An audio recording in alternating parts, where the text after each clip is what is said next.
Good evening, everyone. Thank you for waiting for a few minutes.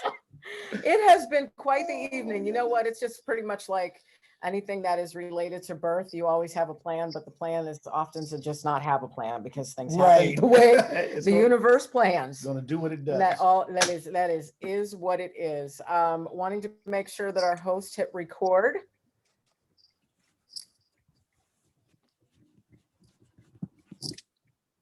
It is now recording. Wonderful. So thank you very much for coming. We're going to take a quick picture to show everyone, just to remind you, we did say that we were going to record tonight's event. We're going to make sure that we post it up on YouTube for posterity. So it will always be there, and you will probably see it out in certain emails because we're going to send it out to some folks.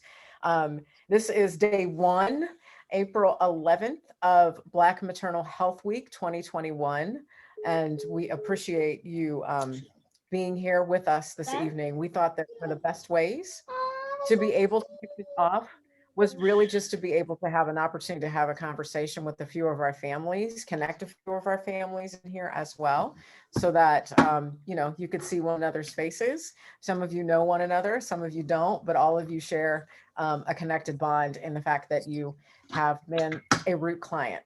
So with that, my name is Jessica Roach. I have to be formal in this before we put it out to the rest of the world. Just a little bit. My name is Jessica Roach. I'm the CEO of Restoring Our Own Through Transformation. And I'm Dorian Wingard. I work at ROOTT as well. You have a few of our perinatal support doulas that are on this evening with us as well, which will be really fun because 2 of them are also, 3 of them are also clients of ROOTT. So it's going to be a really interesting and robust conversation to be able to engage in. So if you will allow us, what we're going to do this evening is we want to try to keep it as informal as possible. We're going to ask a couple of questions and then try to kind of go around the room to ask folks by name so that everybody's not necessarily speaking at once, but just to be able to get an opportunity to hear from everyone. This first question is going to be for everybody. If you can give a brief 2 or 3 minutes. It's the basic, simple, why did you choose ROOTT as your support system for your childbirth journey? And so with that, we're going to start first with Miss Jennifer Walton. Before you go, Jennifer, everybody relax. Just relax. This is informal. It's comfortable. I got on shorts and a t-shirt. We're just going to chill with it and just have a conversation for once. We don't get to do this often. So let's just do it. Jennifer, go ahead and kick us off. Sure. My name is Jennifer Walton. My husband, Sean Walton, and I have 2 little girls, Sabella Nile, who's 5, and Skylar Niece, who's 3. And ultimately, I chose ROOTT because after my first baby, where I had an unplanned C-section, I was told that I would never be able to push a baby out. I just knew that the second time around, I was going to need some help. And so as soon as I knew that I had even something resembling a baby inside of me, I reached out because I knew that I wanted help from the very beginning. So I think before I told anyone else, Jessica was my doula. So I just knew that if I wanted to be in charge of what was going to happen with my body and my baby, I was going to need some help. So very thankful to ROOTT forever. Thank you for that. Thank you so much. Thank you. Habiba and Nick, we see you next on the screen. Let's hear from you because you are currently in your pregnancy, getting ready to have a sweet baby in July. I know Jennifer's all excited about it. Yes, we're expecting in July. So Habiba Bankston, this is my husband, Nick Bankston. We are expecting our first child. Why I chose ROOTT, honestly, I had a lot of good friends who have worked with ROOTT. I know Chris Crump is on. I know she recently had her daughter. Jennifer Walton is my sister and one of the first people that I told that I was pregnant. And she quickly told me to consider ROOTT, or she's at least one of the folks I spoke with about it. I have some serious pre-existing health issues. And because of that, I really knew that I was going to need support and guidance in this process, in making sure that I was doing the best to take care of myself and also our child. I have a great medical team, but they're all white. None of them look like me. And for that very reason, I knew that I wanted guidance from folks who looked like me and who could through this process. To accept this call, press 0. To refuse this call, hang up. Whoever you're on, Sinead, could you please mute the Zoom, please? So that's honestly why we chose Root. Jessica is my doula, and love you to death. You're actually more than a doula at this point. But yeah, that's why we chose Root. Good. Nick, do you have any words? Well, I mean, I knew of Root through just the work you guys do in the community, but just even the whole doula space was something I had to learn about in general. So when Habiba was telling me about it, I was like, sure. So typically when she tells me to do something, I have to do it. So Smart man. No, but the process has been amazing, and working with Jessica has been amazing as well. So absolutely happy about choosing Root, and then even the process of getting a chance to get to know you and know the organization before making that decision. It was really smooth and painless, and it's been great so far. Thank you for that, Nick. Thank you. We're going to go down from where it is that I can see to Candace.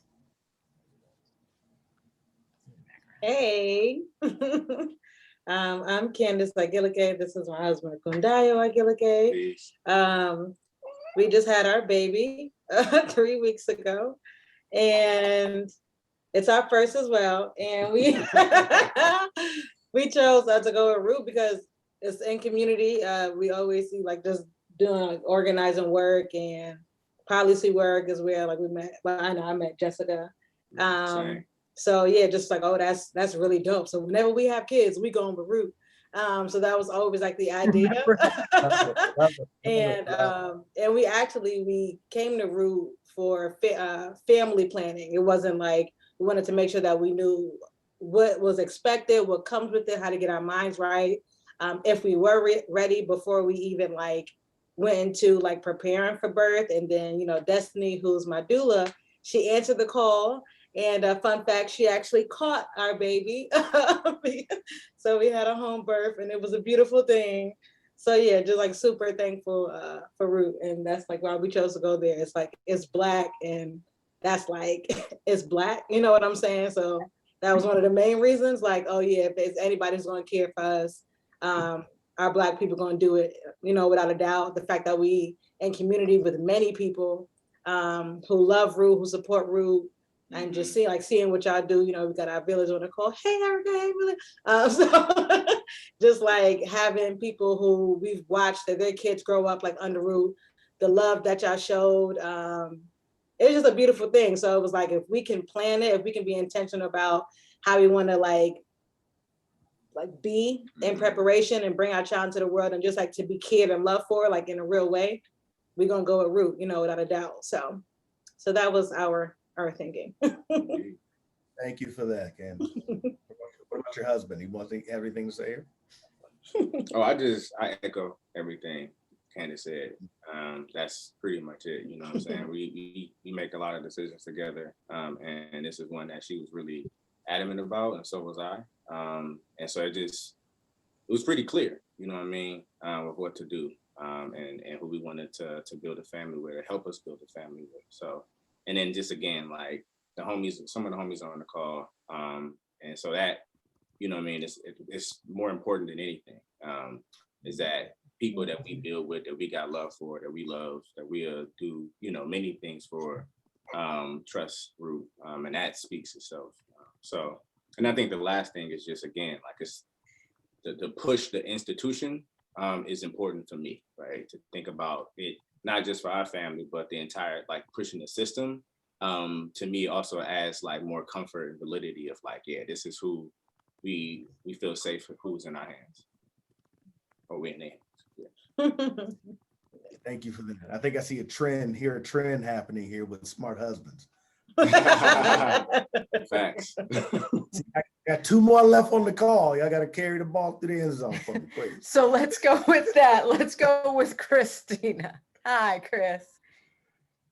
I see your husband in the background too. Hello, sir. How are you? Good. How are you all? Doing Doing good. well. Doing good. So my name is Chris Crump and my husband is Kenny Crump. For us, we wanted to have a doula. This would have been our first baby, and I was over 35 conceiving. For me, it was the same. I'm going to piggyback off of Candace, just having that village behind and pushing that initiative for Black families, given the opportunity to have a doula to just help me understand, what my body is going through, explaining that to my husband was amazing. And just really having that insurance in the labor and delivery room. For me, my prenatal care was great, but I needed to have extra help, straight across the board. I had Monique as my doula, and I give all thanks, honor, and praise to all of her skills when it came to being a doula and just really making us feel like we got it, but she got it. And she did. So I tell everyone, to have a doula, having your first child and being over 35, for me, it was actually the most amazing experience that I could ever imagine with labor and delivery and pregnancy. I was very excited. We had a great experience, and I would not have ever had it any other way.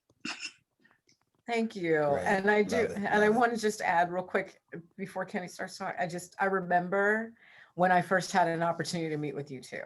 Yes. And so when I first saw that intake come in that y'all were pregnant, I was yes. There was that kind of planning thing again too that Candace had discussed. It was like you two were in it. You were like you were interviewing. I mean, I'm walked like, away. What do you do? What is it for? I was like, wow. Okay. What you gonna do? What you do with your services? I need to know. I don't know what this is. Okay, we start from scratch.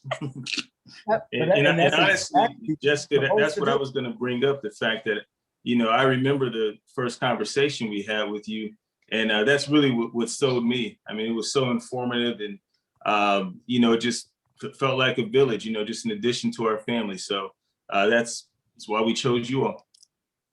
Love y'all. Thank you. Thank you so much. Thank you for that. Let me see that. Hold that baby up. I can't see that baby on the screen. She just woke up. Look, she's in a good mood. It's Carla.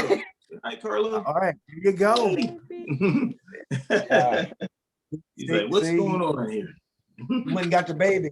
Yes, she did. Yes. She was like, what are you guys doing? Because I'm waking up. Right. There's me. All right, Miss Erica Butler. What up, y'all? Yes, so I'm Erica Butler. I just love seeing my family on the screen. Y'all so beautiful. So just let me be in my emotions on a Sunday, okay? This is water in here though, I promise. So Jessica was family. I mean, I feel like I've known her all my life. It definitely is not the case, but Jessica's been family for so long that I'm really not sure why I didn't have her as my doula when I was pregnant with Emery, but I didn't. And it was not a great experience. With my first, he is 4. And my doctors didn't listen to me. They, at one point, thought I had twins at the last minute. It was Emery's butt. He had turned and was trying to come out the opposite way. Like, I just felt like nobody knew what they were doing. And I didn't have anybody, other than my husband and my parents in the delivery room. It ended up being an emergency C-section, horrible recovery. And so I said, with baby number 2, I will never do it again. I need somebody who will advocate, for me and for my child and for my family. And just like Jennifer said, I called Jessica when Dia was like, I don't know, a thought. I swear I knew I was pregnant like immediately. And she was like, oh yeah, I knew the next time I talked to you, you were gonna be pregnant. And I was like, sis, what are you talking about? Like, what do you mean you knew? So then, Jessica immediately became our doula, and she just made everything make sense. It was like understanding pregnancy for the first time, even though I had already gone through it before. Every time I left my doctor's office, I called her. I was like, okay, this is what she said. So what's really happening? It wasn't that I didn't trust my doctor. Jessica family, and I knew that she had me, and this is village, and I wanted her to tell me what was going on. So I made sure she always had all of my labs, and she always made time to talk to me. And David had a lot of anxiety. I had some little medical issues while I was pregnant, and so she was able to kind of help him breathe and get through it and not be super stressed all the time. And she was just there for the family. I mean, she was there for Emery to like learn how to be a big brother. I mean, she's just been there for everything. So yeah, I can't. And then once I got home, my aunt became my, you know, my breastfeeding guru. I had some issues with latching. And I still talk to my aunt at least weekly just to check in and see how we're doing. Dia's almost 2 now, and she still checks in on me to make sure that we're okay, because it's a pandemic and I'm home with these babies 24/7. So it's good to know that they still love me and they still think about me, and that they know we can drink wine over Zoom and still be okay, you know? So yeah, go ahead. I see you, Jennifer. There you go. There you go. Yeah. You pointed out too that like it's ROOTT as an organization. So you may have come into it because of a relationship that you had with me, but once you were in it, you saw and you experienced and continue to experience the levels of support that you get from absolutely wherever that might be. Yeah, I definitely met Laurel at probably the most vulnerable moment of my entire life after delivery, when they were trying to take Dia to the NICU. And I think we'll just forever be bonded, because it's like, if you can meet me at my worst and still love me, sis, we fam. Like, we're just family forever. So yes, there has not been, you know, a moment where I have worked with somebody in the ROOTT team where I have not felt welcomed and loved and like a member of the family. And so I knew that was going to be the case before I even met everyone. I just never really questioned it. I work with Danny a lot too. And so like we're all just family, and it feels really, really good to know that no matter what, like we have a village with y'all, through our kids, through our families. I mean, my parents love you. Like you're in it. You're a part of Butler. You're a part of the Butler family forever. I thank you so much for getting us all here safely. Thank you. Thank you. Tell David we said hi. Oh yeah, you know, Dia's over here raising all the hell right before bedtime. So he's wrangling the kids. But he loves you all, and he would probably second and echo everything I said, because he's also a smart husband. There you go. Tell me, say hey. And then we also, so moving next, we have Amelia and James Hayes holding the precious Felix. Amelia also has had the experience of having several of the PSDs, or 3 at least, be her. Yes. So go, why not tell your story? Introduce yourselves. So I'm Amelia Hayes. This is James, my husband, and Felix Hayes. So our story is a little different from everyone else's. Some people know, some don't. First of all, James and I have known Jessica since before we even got married. So in our early 20s, known her a really long time. Yeah, I met Jess before we got married. So I knew that this was coming, and I knew her for a long time. And I was working in reproductive health at an organization when I got pregnant with our first baby in 2017. And I knew pretty much right away that I wanted to have a doula. And I had gone back and forth about Jess being my doula, and we ultimately decided that that probably wasn't a good idea the first time, because we were too close. And if you know how Jess is, you know how Jess is. So we were like, maybe not the best idea if you know, she's like my second mom, even though she's not that much older than me. Helicopter mama. Up for me. Yeah, so Monique and Christine was actually doing her apprenticeship at that point, were my doulas. And I think I had reached out, actually, funny story, when in my first pregnancy, I had actually was with Jess in New Orleans, and I didn't tell her I was pregnant, but I was so sick. Oh my gosh, I should have told you, because I would have probably felt so much better. But I was like, canceling on me. I know, I was so, the morning sickness was so bad, and I was just like so sick. And so I had like a really like picture perfect pregnancy the first time.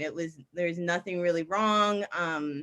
But I knew from working in reproductive healthcare, and then just seeing my sister who had 2 C-sections and had some things happen in her pregnancies that I just like I knew I needed extra support. And so unfortunately, we lost our first baby at 38 weeks. We were full term, and we don't have any reason why.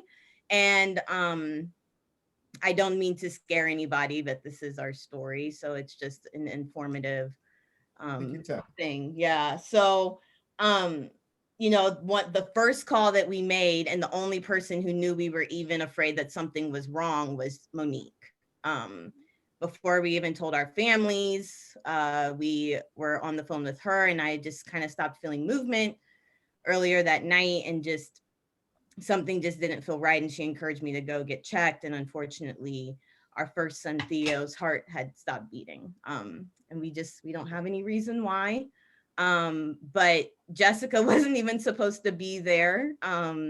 She was in Chicago, and the next thing I know, hours later, she's in my hospital room. She had driven. No, yeah. Speed.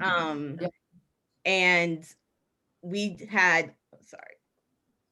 It's okay. Take your time, girl. You good. Because this is part of the village. This is family. This is why we did this. Because if we can't be together in space with one another with pandemic and the whole 9 yards, we need an opportunity to be able to tell our stories. And we get an opportunity to tell our stories in the way in which we want to. Not how somebody else is dictating it, not how somebody else wants to print it, not how somebody else wants to use it for another study. It's about us being able to be in space with one another. That's why we did this. And so I knew that I would be okay, but we didn't have any idea what was happening. We didn't know why he had died. And it was so shocking.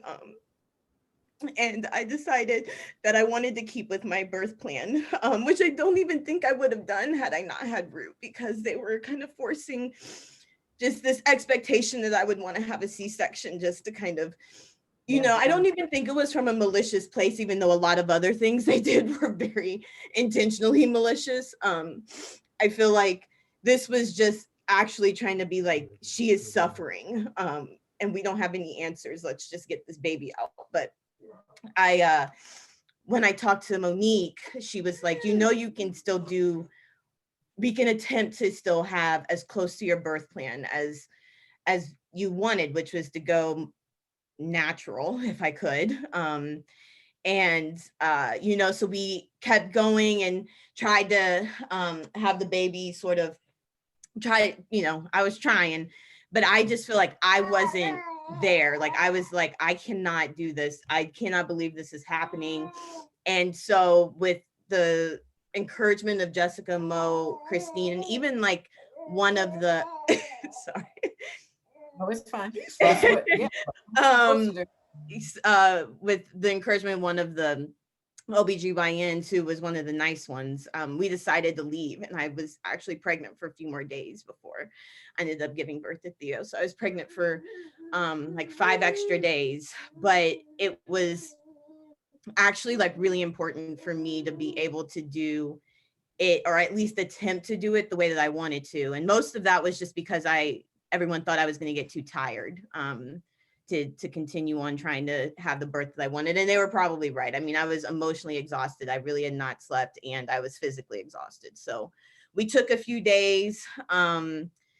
We went to a hotel, and then we went back in on a Thursday evening, and things were like pretty slow until 2 a.m. after Jess had told Mo and Christine, like, hey, I think maybe you should go home. Like, it doesn't seem to be moving that fast. And then all of a sudden it was moving real fast. And I ended up giving birth to my son naturally the way I wanted to at 8:26 in the morning.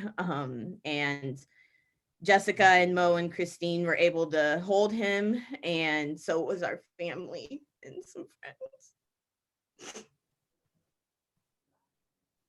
It's the worst thing that's ever happened to me. And so it's like having people who not only help you in times when things go perfect, but when they don't. And it wasn't just then, it was for the years and continue now afterwards, that they've been family to us, but even our parents. I mean, I'm sure my mom and James's dad have reached out to Jessica more times than she even tells us, just to figure out how they could have supported us, especially like after Theo. And just yeah, it was really hard, but it was much easier having people like our Root family there with us. And they really, I mean, from posting and letting people know that he had died to handling like pretty much everything for months for us. It was, I don't feel like we would have survived had we not had them. And so I took a while. I didn't get pregnant again. So I had Theo May of 2018. And I didn't get pregnant again until October of 2019 with this little cherub. Hi, Ruby. He's bored, Joe. He's like, what the heck are we doing? I know. And Jessica and Mo and Christine were the first people who we told. Our family didn't know for a few weeks. I was trying to keep it sort of hush hush, and I was trying to surprise them, but Jessica can tell you her reaction because Dorian almost got his head chopped off. I know. That's a story that we'll tell in a second. But even before that, Jessica took me to my doctor's appointment because she knew I was trying to get pregnant or wanted to attempt to get pregnant. And she was like, let's just get like everything checked. Let's just make sure that you were in like a good place to get pregnant again. And you know, like I went with her and I didn't go with my mom. You know, I chose to be with Jess for a lot of things, and Mo in particular. Christine wasn't my doula this time around, but to have like your second pregnancy, especially after a very traumatic one, be during a pandemic. I mean, it's like something out of a freaking like Octavia Butler book or something. I'm just like, what the heck was happening to me? Why?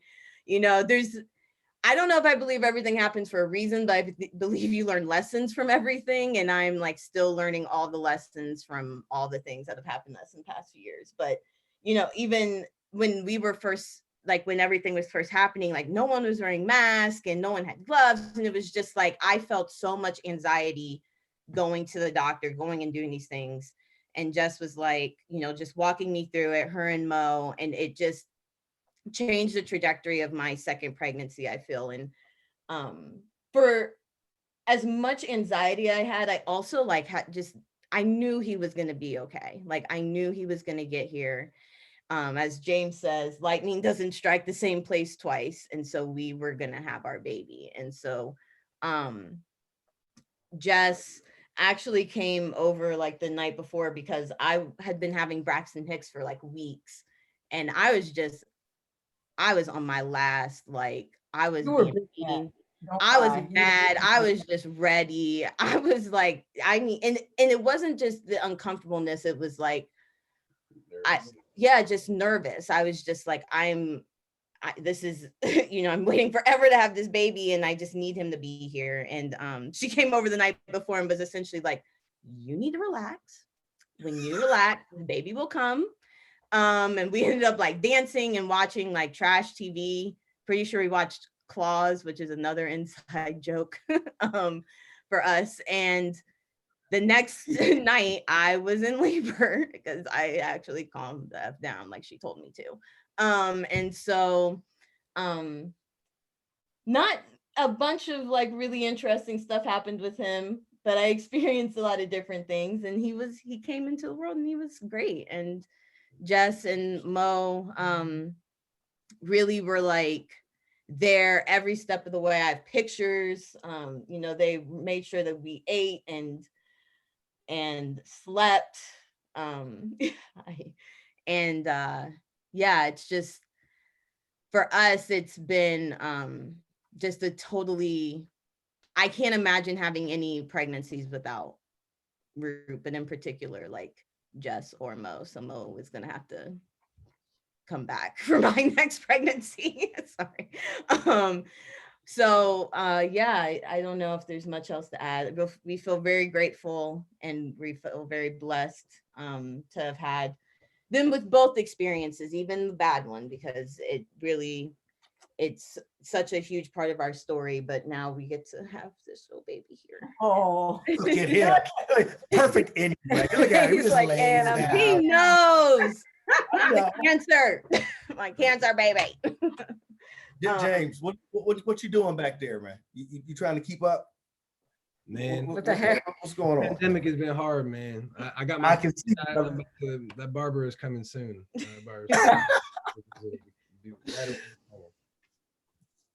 But yeah, no, I'll just add, like Amelia said, working with ROOTT, being in a relationship with y'all has been life-saving for us. And yeah, just seeing everyone who's on this call right now, it makes me really excited for the future of ROOTT as an organization too. Just thinking about what all of our families can do and all the people that ROOTT has touched, what we can do in relationship with each other. Just thinking about how this country gives such small, such little support to people trying to raise families, in every form, from our economics and our politics to particularly for Black families, and just what we can do together to make sure our kids have everything they deserve. Definitely. Okay. All right. Well, thank you. Yes, Felix, put that, don't hurt nobody. Okay. Thank you. We really appreciate you. Thank you. We love you very much. Rashawn, Miss Rashawn. Hey, party people, how y'all doing? Hey. Doing well, sis. All right. So, hey, Abiba, how you doing? Congratulations. You. We go back all the way to OSU.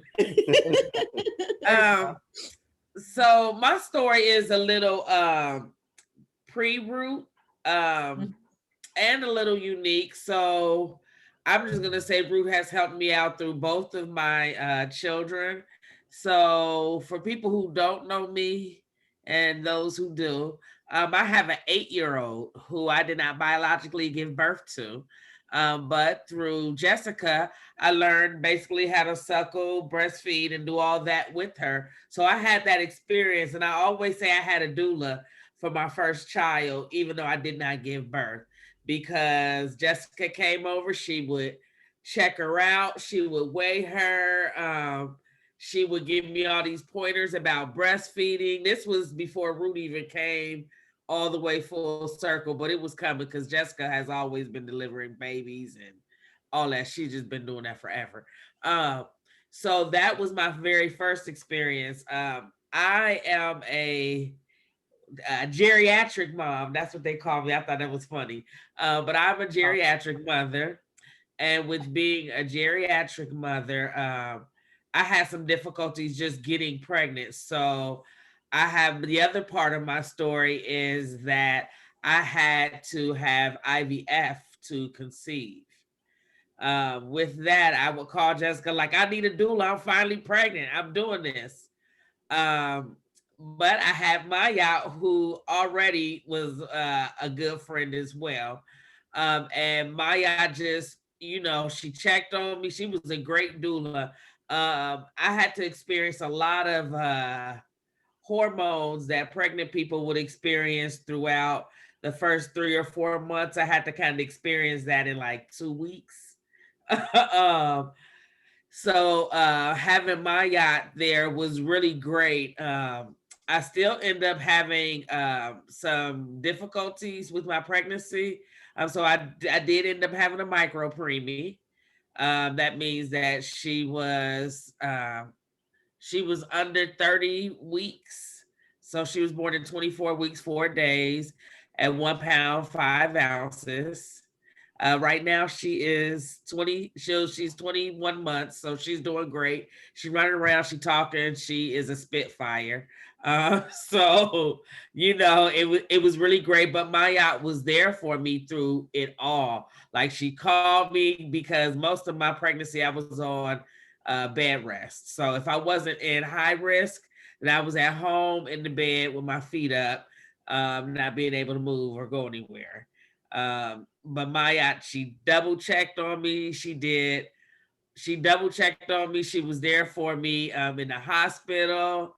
It just, the bond, like we was already tight, but the bond now was like super tight. Like, you know, because before I even found out that there was complications, you know, my doula walked with me. Maya, she got up in the morning, she walked with me. We did all these different things. We talked. So I really appreciate that, because I had, through the different stages, anybody else that knows me knows that I've had trouble just, I guess at the beginning, accepting that I would even be somebody's mother. So I got to experience the mental part of ROOTT with my mental health. So being able to lean on Maya, even Jessica before, you know, with my mental health about, you know, conceiving and how, you know, biologically being a parent. So that was a great experience. I'm glad that I was able to be there pre-ROOTT, as well as when ROOTT came full circle and was there to actually see me give birth. So that is my experience with ROOTT. I don't know. Am I supposed to say something else? No, you did said great. it all. You did great. So that's me and my experience, and it was a great one. So even through difficulties, those who maybe, you know, wonder, you know, can they handle me if I need this, if I need that? I got all that support, mentally, physically, yeah. And I had a cheerleader, even though I was mad at Maya for telling me how to breathe, because ain't nobody tell me contractions hit like that. I done romanticize pregnancy to the point of no return. They set you up. She set you up, Rashad. Yeah. Yeah, I was like, oh, wait a minute. I done romanticized about pregnancy all my life. And I was like, oh, this is what y'all doing? Okay, we're going to be fine. We're going to be all right. And all the men on here, be quiet. Don't say nothing. Don't worry. Right. We will never know that experience, ever. No yes. Thank you, Rashawn. We appreciate you. All right, next is JC. Hey guys. Hey. Thanks for having me. I was really excited when when you all reached out and asked me to share my story.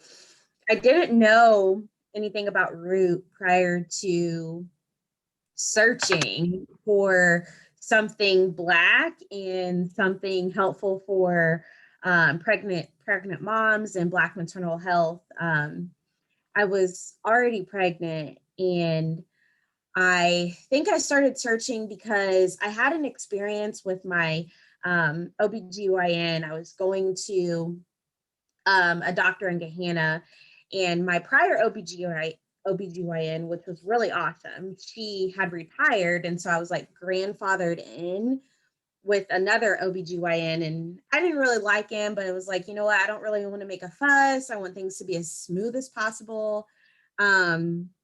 I have 3 kids, by the way, so I guess that's probably important. I have a 14-year-old, actually, he just turned 14 2 days ago, and a 9-year-old. And so I used ROOTT. I reached out to ROOTT for my 3rd one, Stokely, who is now 4 months. But I was completely kind of like out of the loop because my youngest at the time was 9. And so I kind of like forgot a lot of things, and I wanted this experience to like pretty much everything, you know, like Rashawn said, I was like romanticizing pregnancy all over again. Like I had forgotten everything. And I wanted this experience to be so great. I wanted to be so calming, and I wanted this like this home birth with the bathtub, and I had all of these things playing out in my head, right? And so I was like, okay, well, this guy's not working out. Well, what had happened was I had a miscarriage scare. I had a hemorrhage, which I did not have with my first 2. And so when I began to bleed, I was extremely scared, like, oh my gosh, like what's happening? This has not happened before. And the doctor was like, yeah, it's normal. And I'm like, no, this is not normal. Like, it looks like I'm having a period. Tell me an answer. And he just was like very dismissive and like, yeah, okay, we'll go home. If it gets worse, call me and let me know. And it just really threw me off. And so I was like, if that's how he's going to be, I think I was probably like 9 weeks. And so I'm thinking to myself, if this is how he is now, I don't think that I want to have this experience with him if he's making me feel just like dismissing my concerns so much. And so I was actually very upset. And I think I messaged Jessica like 2 or 3 different times on 2 or 3 different platforms. I'm like, I emailed her, I found her on Facebook, I messaged her, I'm like, can you please help me? And she's like, yeah. And, so she got me into ROOTT and set me up with my doula. And my other pregnancy, I had lots of family drama. And so with this pregnancy, I wanted this to be like perfect. Well, ROOTT came into my life at the perfect time because this ended up being the most family dramatic pregnancy of all times. And so not that Stokely was, he was nowhere near a mistake. Like, we wanted to have another child, and my partner at the time, this was what we wanted, and so when him and I got into there was a domestic situation, and at the time I had no one else to turn to, and I was just very like, I don't even know if I can continue on with this pregnancy. And it was also at the top of the pandemic in about June, and he ended up leaving. And my 9-year-old daughter said she didn't feel comfortable staying with me anymore in the home, and so she wanted to go to her grandma's. And okay, Soapy's getting hungry. So we, it was just very lonely. It was extremely lonely. Coupled with the fact that no one was allowed to come, like I couldn't have my mom come with me to the doctor's visits because it was in the middle of a pandemic. And I was extremely scared to leave my house. Like, my anxiety, I was like one of those people you hear about who are afraid to leave their house. And yeah, like an agoraphobic, whatever they're called. And because I was afraid I would like touch something and then get the virus and then give my baby the virus and then something horrible would happen. I didn't know, none of us really know how this virus affects pregnant moms and unborn babies. And so like, I can probably count on both of my hands how many times I left my house while I was pregnant because I was so nervous. And I think that also gave me like a sense of like, I did go into like a sense of reflection. But I had Amber, who was my doula, and she was so amazing. I honestly don't know how I would have continued without her mental and emotional support. And she asked me like, do you need anything? Do you need me to bring you anything? Do you need any bills paid? And she was just like, I cannot give more credit to her for like helping me emotionally through the way, because I already suffer from anxiety and depression, and just having her support like walk me through, because I'm telling you guys, I sat on my couch for probably 3 days and didn't get up. And I lost about 13 pounds because I had stopped eating. And so my doctors were worried about me. Like, you have to eat for this baby. And she kind of gave me some tips and things to eat. And she's like, just remember, he needs you just as much as you need him. So throughout the time, like I said, she was there for me and great. And then come down to my birthing plan. I like I said, I wanted this water birth and all of these things that I had looked up on YouTube, and it looked perfect, right? And well, I got to the hospital, like my water broke, right? And things seemed to go normal. That was my first time my water broke at home. And so I'm like, okay, this is going pretty well. I opted not to have the water birth because the midwife said I I basically couldn't do it at home because I didn't have someone there to do it with me. So, because I waited too long. So anyway, my water broke. I sat there for a couple hours. We went to the hospital, and my contractions they basically wouldn't stop, which was also something, yeah, okay, something new. Sometimes he likes to talk. But my contractions basically wouldn't stop. And so like, although I had this plan of this perfect birth, it all happened for a great reason, because he actually had a true knot in his umbilical cord, and the umbilical cord was also wrapped around his neck. So I don't know what it would have happened if I would have attempted to have a birth at home, but they were able at the hospital, they were able to, find all of these different things that seemed to be, a little bit off course during delivery. Like his heart rate started dropping, and I could see the doctors on the other side like whispering, and I'm looking at Amber like, what's going on, and she's like, it's okay. Like, she's very great at keeping me calm. My partner wasn't able to be in the delivery room, and there was a whole situation with that. And so if Amber wasn't there, I would have been in the delivery room by myself. So I'm really, really grateful that she was there for me. I don't think she knows how much I am so grateful for her. She's like an angel. But she, ensured that she talked with the nurses, and she made sure that she was like, why are you doing that? She would ask them questions. What is that necessary? She was like on my side. So I'm just really grateful for her. And she drops off diapers and asks me how I'm doing. And I just love Rue. I just really do. I don't know where I would be without them. So I really appreciate you, Jessica, for having this organization, and getting back to me being frantic in the beginning and just everything. I'm gonna go ahead and pop out my shirt. So I'm gonna take my video off. Okay, understood. He needs to eat. Understood. We got you. And Habiba, good job on that water up there. We'll see you drink it. Keep it going. There you go. What was that? Jennifer, we ain't talking about you because they don't tell them what's in that cup you got. All right, and we have, I believe our last client is Shania. Shania, are you still there with us? There you go. No, I'm here. I'm sorry. I'm trying to put my... Can you hear me? Yes, we can hear you. Okay, sorry. I'm used to meetings with my job, and I'm used to my mute automatically being on, so sorry about earlier.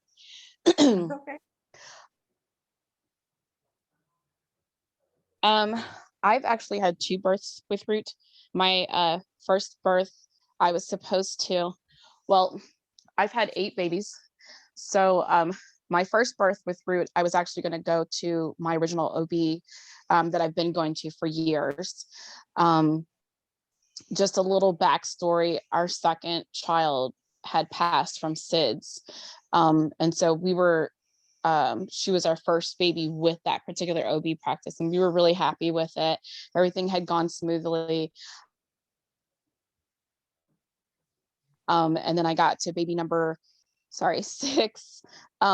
And my insurance, for whatever reason, I guess I'd caught it at the right time, or I didn't really have anything to pay to my OB practice. And this particular time I did. I called the OB office, and they had some astronomical number I had to pay up front. And so I panicked. I got a referral from a friend of mine for a midwife that was not through ROOTT. We were going along fine, and out of the blue, I kid you not, she's supposed to come over my house for an appointment, and she sent me a text message that looked like a relationship breakup and said, I can't be your midwife anymore. She already knew my backstory. I've been diagnosed sort of with preeclampsia. And I say sort of because I don't really meet all of the factors. There's always something wonky going on. And so they just kind of say you have preeclampsia. So she sent me a breakup message that said she couldn't come to our appointment. And then that was that. So I had a panic moment. But I knew Daisha, who is a good friend of mine, and she had been working with Root at the time. She sent me Root's information, and I sent over a message, and I believe I got in touch with Jessica, and she's been phenomenal. She's literally like a family member. The first time I met her, she came into the hospital and all I heard was heels walking down the hallway. Never met her before. And I knew that's exactly yeah, we know that one. Going down the hallway, and she just comes in and she's taking charge. And it was so calming. And she reminded me of a personality of my own mother, just coming in and saying, nope, this is what we're doing. You need to ask for this. Did you check these levels?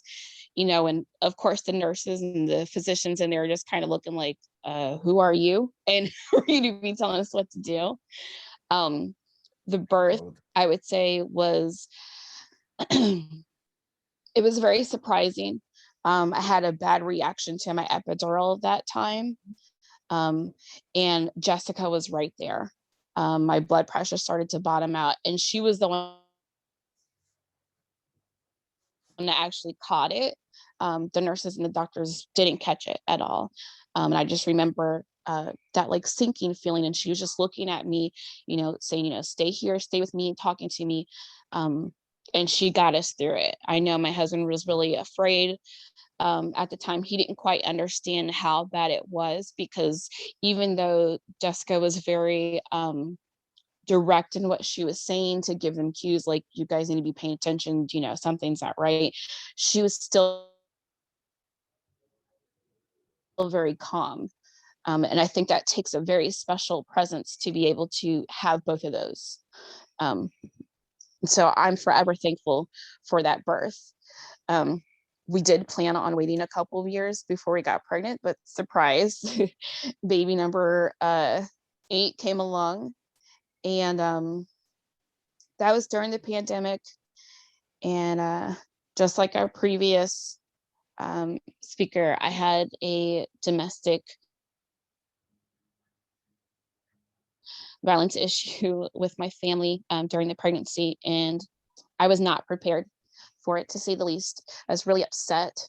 I was 8 months along, and I called Jessica because we were already prepared that it would probably be me and the doula there, just because we were only allowed one person at the hospital. And that birth went crazy again. I ended up having an emergency cesarean because my son's heart rate was dropping. But Root has been just phenomenal in both deliveries. Even though I had a different doula at that time, Jessica was still very much involved, and that doula, Laurel, was amazing too. Everyone I know that is pregnant or is trying to get pregnant, I always mention Root. I would love to be a part of Root. That's how much I believe in them. I just don't understand how you could not love them if you've known any type of experience with them. To me, they're essential. They just go hand in hand. You find out you're pregnant, or you realize you want to become pregnant, you need to call. You need to call, say hello, you know. I am forever grateful for them. Like I said, I tell everybody about them. My mother loves Jessica. Everybody who talks to me hears about Root. And they'll continue to, as long as Root is around. Good.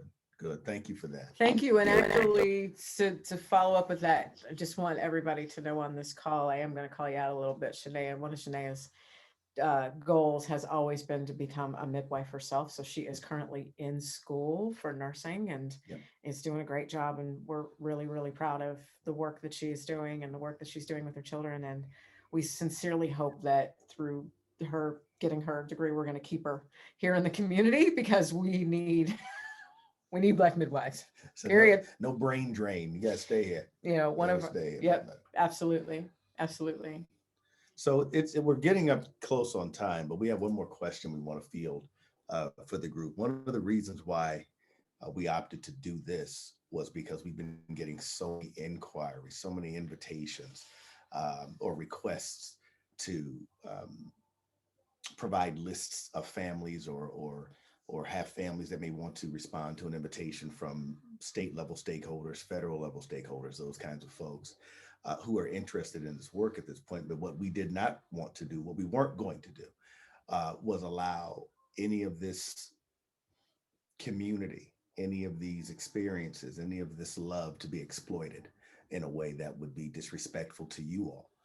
And so we wanted to have this conversation internally. But even with that, the question still remains, and I'm going to pose this question to you all. Staff can't answer this question. This is just for families that have received services here. Is, do you think it's important for perinatal support doulas to continue to be advocates in the birth space for families? And if that is the case, should they be a part of the formal perinatal support teams at certain hospitals and places? So we're not going to do the hodgepodge thing again or in order. Just go ahead and just answer the question as you see fit. I wanted to say something like you said. I honestly feel like it's imperative for doulas to be included. You know, for me, I was pregnant during a pandemic as well. And when Monique told me that there was a time that doulas were not able to come into the labor and delivery room, to me, it was just crazy. Like, what? That's crazy to me. And after I had my baby and I was able to talk to Monique maybe 2 weeks after, when she was doing her prenatal, checkup, saying like, well, how do you think everything went? What do you think? And I told her, I said, my doctors induced me and they were calling shots over the telephone to the nurse that was on staff. This is my first baby. And Monique literally dropped everything, came to the hospital. She was literally like, no, we're not doing that. No, we're not doing that. That sounds exactly what Boba said. And recalling it, I told her, I said, Monique, I felt like I got induced at like 10 at night. And I really honestly thought how my doctor was calling, I felt like they wanted me to have that baby by noon the next day. It was like 9 o'clock in the morning, we're gonna break your water. We're gonna do this, we're gonna do that, and I told Monique, like, this all you. Like, I'm like, whatever you say, because I don't know, and she was like, no, we're not gonna break her water. We want her water to be broken on its own. No, we're not gonna give her all that medication. I told her that. I'm like, Monique, me and my husband are like very natural people. We don't hardly drink alcohol or anything. I don't want a whole bunch of drugs. It's okay to have some, but I don't want to be pumped with all these things that's foreign to my body. I just don't.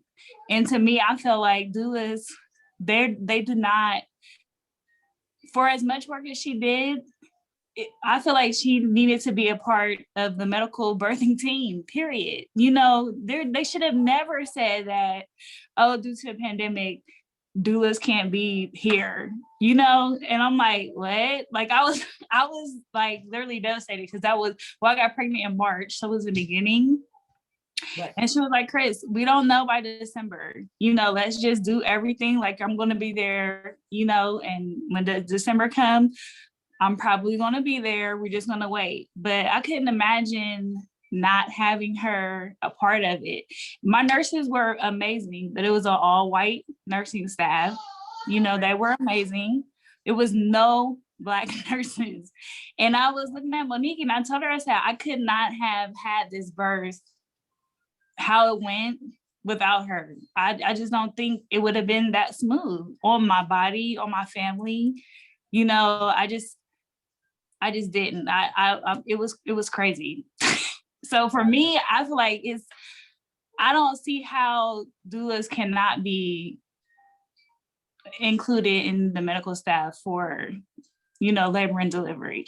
If you want to have a doula, I feel like they should be they should be there, because she was really calling more of the shots over my OB.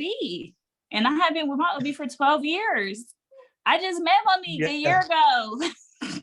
But for the things that she was doing, I needed that, you know. And I mean, I've heard I had a perfect pregnancy, and I heard so many times people say, like, you know, if you get induced, you'll be in labor for like 2 or 3 days and then you'll have the C-section, you know. And I never cried the whole time I was pregnant. I cried literally like 3 days because I was so afraid that I was going to be in labor for 3 or 4 days. And they told me that I had to have a C-section. I did not want a C-section. And I told Monique, I'm like, I trust my OB. I've been there for 12 years, but I trust you more. Like, what do you think I should do? Same like with Erica said, same thing. It's like, what do you think? And she told me, you can do whatever you feel. I'm gonna be by your side, whatever you want to do, but I'm not gonna let them feel like they're gonna rush you or rush the baby. This is not a rushing process. And literally, I tell everyone, she tries to give me the props, but I give her all the props. We'll pass that along. We'll pass that along for her, Chris. I'm like, Monique, without you, no, it wouldn't have happened. I actually got a couple of those type of stories too, if we got time. I mean, well, let's go to Jennifer, and then we'll come to you, Erica. Okay. You know, Jennifer, I was just gonna, Erica. I'm sorry. Yeah, so I had said in the chat, like, you know, everyone's so concerned about the baby, which is rightfully so, but who cares for the mother in these moments? Because I know for me, after having, you know, my OB telling me that I can never have a baby vaginally because it was me, not the baby, to like literally going through Monique and getting Jessica, but like Jessica came to an OB appointment with me the minute that the OB's tone changed around me having a VBAC. She was right there next to me in that room. When it came down to labor and delivery, I mean, again, I've had a child already. I knew what to expect. But in those moments where I got scared, I had someone that I could call who was advocating for me. And I'll be honest with you, them contractions shocked the hell out of me. And I asked Jessica at 4 a.m. if she had access to cocaine or Lortabs. I don't even know if either of those things are widely accessible. Right, like, I just you cannot ask my CEO those questions. Can't do that. I just knew that I needed some real help if we were going to get through this thing. And even to the point where I was in the hospital and they were like, you can't have anything to drink. You can't have anything to eat. And Jessica was like, do we need to make some phone calls? Because she can and she will. And I did. And then, you know, it was like, things went from me going from that mentality of I cannot do this, or someone who is the professional telling me I cannot do this, to my water breaking and me pushing that beady headed little baby right on out into this world. And sometimes I wish I could just push her back or send her to Jessica, but ultimately, like she made it so that I could. And actually, when we started pushing, I told Jessica, I said, hey, I think my baby's GPS is off because the baby is in my butt. And I was like, so she's gonna come out the wrong hole. Can you do something? And Jessica was like, actually, I think it's time to push. And the doctor wasn't there yet. And the nurse was like, well, you have to wait. And Jessica was like, well, baby, we can't wait. The baby don't wait. So Jessica was like, either you catch this baby or I'm gonna catch the baby, but she's about to push. So, you know, it's one of those things where in the moment of me I only know what I know. I only know what those folks will tell me. And if Jessica wasn't there, then it would have been all up to them what the next steps would have been. And I would have been starving, I would have been cranky, and I probably would have ended up back in that operating room.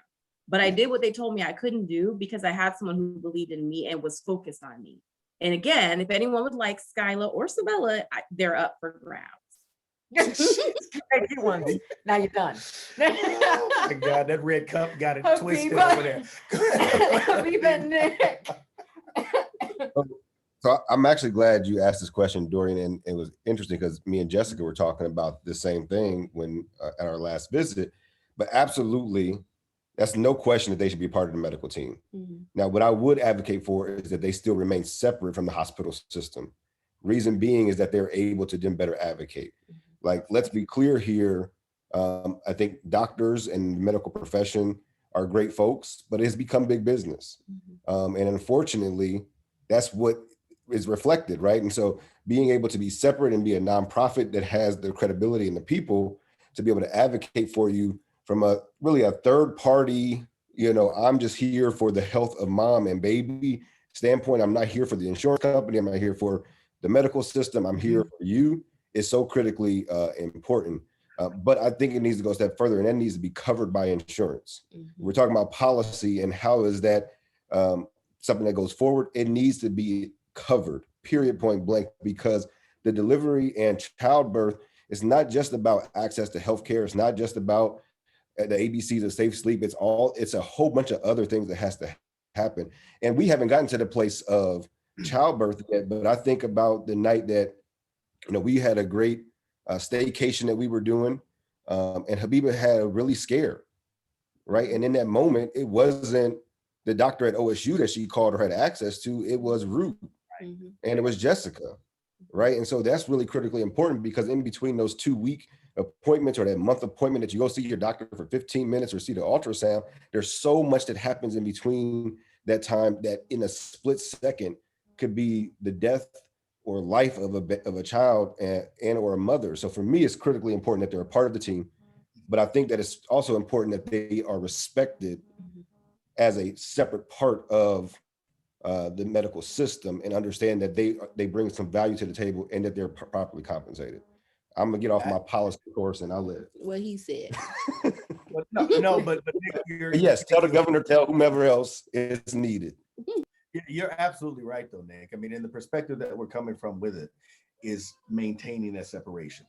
This is not about an integration of anything. This would be remaining as that third party independent advocate, but being allowed to still function as a part of the team to do all the other things we're talking about. So you're absolutely right there. And from an insurance perspective, there needs to be continuity in that to allow the insurance companies to be able to do it. And in addition to the Medicaid, all that other kind of crap that's coming down the pike too. So we'll talk some more about that a little bit later, because it is a larger policy conversation. Definitely. Definitely. Erica?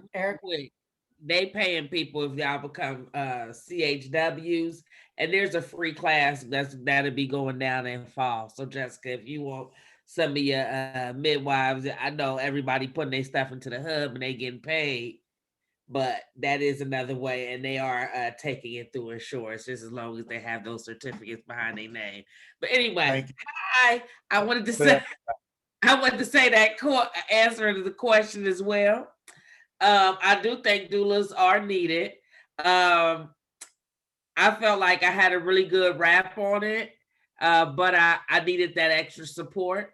But I don't know if with anybody else's doctors, but my doctor tried to have me sign a piece of paper saying that I would not have a midwife or doula present at my delivery, and that they weren't allowed to come in, basically telling me to sign it. Yeah, he actually had me. Well, he tried to have me sign a paper. I just told him I would sign it another time. I never signed it, but he already know who I am. He already knew what I am. So, and another thing, not just necessarily for the doctor's help, but my doula was really instrumental. I love my husband, don't get me wrong, but that was a lot for him. I had an emergency C-section. Yeah. When they was like, who you want to go up in there with me? I was like, yeah, Maya, I'm gonna need to take you to the operation room with me. I love my husband, but do I think that he would have done well seeing them cut me open and take all my guts out, take the baby out, put all my guts back in and sew me up? Absolutely not. That wouldn't have been a very good situation. So I am thankful that she was there to even stand in for him. Not that she was, the husband or whatever, but she was able to stand in there for him, because that wouldn't have been a good look. Everybody would have been operating, And I know people was kind of judgy, like, you didn't let him in. I'm like, no, it's not that I didn't let him in. He would not have made it. And I respect that. And I thank you. But, she was really good at that. So when we talk about doulas and midwives being the support to make sure that things are medically correct, we also need to look at them in the family part too. by myself. Even if she wouldn't have been there, I would have been like, Clifton, I need you to stand outside. I see you on the other side, baby. But yeah, so I want to kind of insert that part in as well, because yes, you all work well with the laws, stats, and all the medical stuff, but then there's also that mental or family part of it that doulas are important to be there for too. Absolutely. Thank you, Thank you. Rashawn. Erica, real quick from you, because I know you've been waiting patiently. Oh yeah. So I'll try to make it quick. So there were two experiences for me. One, when I was pregnant, I had this random gestational diabetes diagnosis towards the end of my pregnancy that didn't make any sense at all. And I don't remember numbers. All I know is that it was too close and they were being dramatic and trying to make me take insulin and do all of this stuff. And I called Jess while I was waiting on the last number. I already know what they're about to do. What's the plan? Because I don't have time. They were trying to make me come in every week and take stress tests and do all of these things. And Jessica was like, yo, we have been on this ROOTT diet your entire pregnancy. We can manage this with food. Tell everybody to calm down. And if they don't listen to you, I'm coming. Right. And so it was really just I said my piece on I don't need any of this. I'm literally I was maybe 3 weeks away from giving birth, because at that point we had known I was planning for a VBAC, but then I had placenta previa, and so we found out pretty quickly that I wasn't going to be able to deliver vaginally, but then I also couldn't go far enough in my pregnancy to have contractions, so they had to do a scheduled C-section at 38 weeks for her. And because of the gestational diabetes diagnosis, anytime the nurse looked at my chart, they assumed because I was a fat Black woman that I was on insulin. They didn't even pay attention to the fact that it was controlled by diet. And then they were not surprised that I was getting a C-section because my body wouldn't have allowed me to have a vaginal birth after an emergency C-section from the previous pregnancy. And then Dia gets here, and as some babies do with a gestational diabetes diagnosis, she had issues in the beginning regulating her sugar. And if Jessica and Laurel wouldn't have been there, they would have taken that child and put her in the NICU within 5 hours of her being born. And instead what they did is they kept coming in and trying to push and get their way. And Jessica was like, so this is what we're going to do. We have these 5 other natural ways that we're going to try to get her sugar down.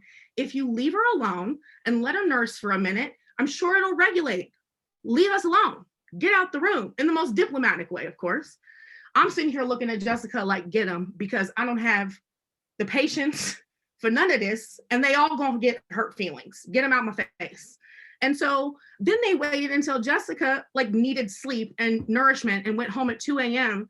and came in and absolutely manipulated and took advantage of that situation and got my baby in the NICU while Jessica was not there. I mean, when I tell y'all that they were like eagles outside of the door, waiting until they heard Jessica and her heels, because we all know what we're talking about, going down that hallway. She hadn't been to, waited on that clickety clack noise to go down the hallway that was she's gone. They literally came in, took the baby, took her up to the nursery, made David go so they could separate me and David, and then told David that they were going to take Dia from the nursery to the NICU, and they weren't even going to bring her back to me. And David was like, if you do that, I'm leaving the hospital divorced. You're going to go down these stairs. You're going to tell my wife what's going on. And then we're going to make a decision about what's happening. And of course, it was 3 o'clock in the morning. And I was like, Jessica just left 45 minutes ago. I'm not going to call her now. Then I got cussed out because I didn't call her, because that was apparently a call. Exactly. You're supposed to call no matter what. Fault. I get it. I know. And so then on top of all of this, they get her in the NICU. She was a 9-pound, 9-ounce baby, y'all. She came out chunky. And this is not new. 10-pound babies are born at home all the time. But they kept talking about her and calling her a sugar baby, as if they were replacing the word crack with sugar. And I said, if y'all don't stop talking about my child, she is coming out here with an addiction to sugar, I swear for God, I'm gonna rip out all your insides. You don't understand. You just don't get it. So Dia was, you know, I'm C-section, maybe, I don't know, 10 hours after a C-section, and I'm forcing myself to get out of the bed into a wheelchair to get down to the NICU because y'all ain't about to keep my child from me. So like, you know, it was, if Jessica wouldn't have been there to be like, sit down, because you also matter in this recovery process. I know that you want to be with the baby, but if you make yourself worse, then you can't go home at the same time. And we got to try to make that window work. So I literally got Dia back in my room, in my arms, less than 24 hours before we both got discharged. Yep. And I don't think I stopped crying until we got home. Right. Like, it was just, it was almost like it was their mission to keep us apart.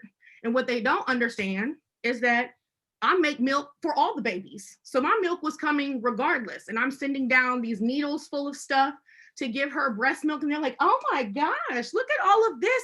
And I was like, then can you just leave my child with me now? Because I could probably fix this whole situation. And you're like shoving formula down her throat, trying to get these numbers. And then by the time they released her from the NICU to bring her up to the nursery, she was throwing up for like 30 minutes because they gave her so much formula so she could get to the right numbers to leave the NICU. And so then it was like, why is it taking so long for y'all to clean her up and bring her to me? David walked out, and it was because she had been throwing up for 30 minutes nonstop because they just kept giving her formula. Erica, you got to know, I had to pry this one off the ceiling. No, I remember that.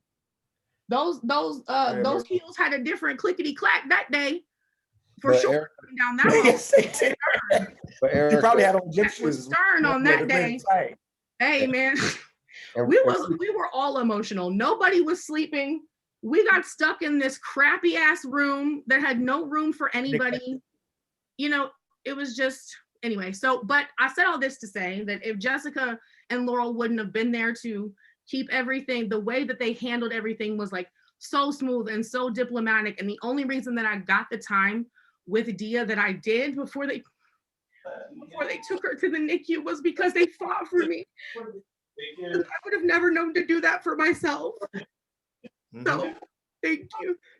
It's okay. You're welcome. El Boogie, you hear that? Guess what? You listen to that? All right, Nick, go. No, I was just going to say really quickly, that's why it's so critically important. So data and science without context equals lack of humanity. And that's what we keep seeing. And so I think that what ROOTT does is help build that context. You are with us and with this family the whole entire way through pregnancy, not just in the operating room or not just at the doctor's appointments or what the science book tells you or what a traditional pregnancy is. And so that context is so important and that brings humanity. So I just wanted to make sure that I put that in there because oftentimes we think about science and we think about data and we think about these numbers, right? And all of this stuff.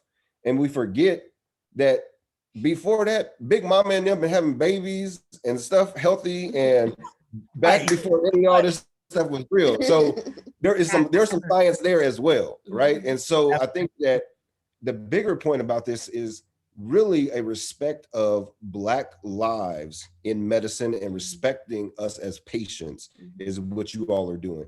So thank you for what you're doing. So I just had to throw that in there because that hit me deep what Erica said, that because it's the same thing that not just happens in the hospitals, but happens in our communities when we make policy without real context. Thank you for that, Nick. Thank you for that. And everyone, I just wanted to say, like, we are at time. It's 7:03. I think we could be on here for the next 5-10 hours all night. And it's definitely bringing up that we need to do this more often in creative ways. As we can find pathways to be able to do it, actually come together. We're looking forward to when there can actually be, you know, the ROOTT family gathering and we can all be in space with one another. Jennifer, I see you. I appreciate you. Thank you for coming on. I would be remiss. We wouldn't be where we are as an organization in our development if it wasn't for our people that are doing the work. So not all of our staff is on this evening, but I need to make sure that we at least mention all of our ROOTT staff and very much, you know, we've got Daisha Tate on this evening. We've got Laurel Gurrier, Yasmin, who is one of our newer apprentices. we've got Faith McGrady, who is also one of our newer apprentices who we like are rapidly throwing into not being an apprentice. She's working really, really hard and really fast, and we really, really appreciate what she's doing and love to see what she's bringing to the table, as well as Destiny Roberts. We're doing the same with her. Destiny, meet Habiba and Nick, by the way. I think it's good for you to be able to say hello right to everybody. And then Danielle Jackson has, been Laurel, Danielle, and Destiny have been around from the beginning. Daisha's been there almost as soon as the beginning as well. There's been a lot of relationships that have been built here. And I can't personally say enough about Mrs. Benson now at this point. Yeah. Destiny Daniels, now Mrs. Benson. As we will put some respect on her put name. Put respect on the name. If it wasn't for the leadership of this group, and I mean leadership in ultimate ways of not only the administration, but the advocacy and the direct service and work, we couldn't do what we do. And we all do this from a place of really knowing that for us, it was about growing the village. That's exactly it. Period. End of sentence. This is what it's about. Us. Right? Yeah. Absolutely. Right. Yeah, this was great. I'm a little teary-eyed, y'all. I've been trying to make sure that it didn't get too bad, so I didn't want my makeup to run. But thank you, Erica. Thank you. We love you all as well. We really appreciate you. We're going to say good night. Any last good night? No, this is good. This is good. Everybody stay focused, and it's about family. Let's keep it that way. And keep in touch with one another. Now, y'all have each other's email addresses. Do that. All right. All right. You all have a good evening. Thank you. Thank you so much. Bye. Good night. Bye, guys. Bye. Tahira.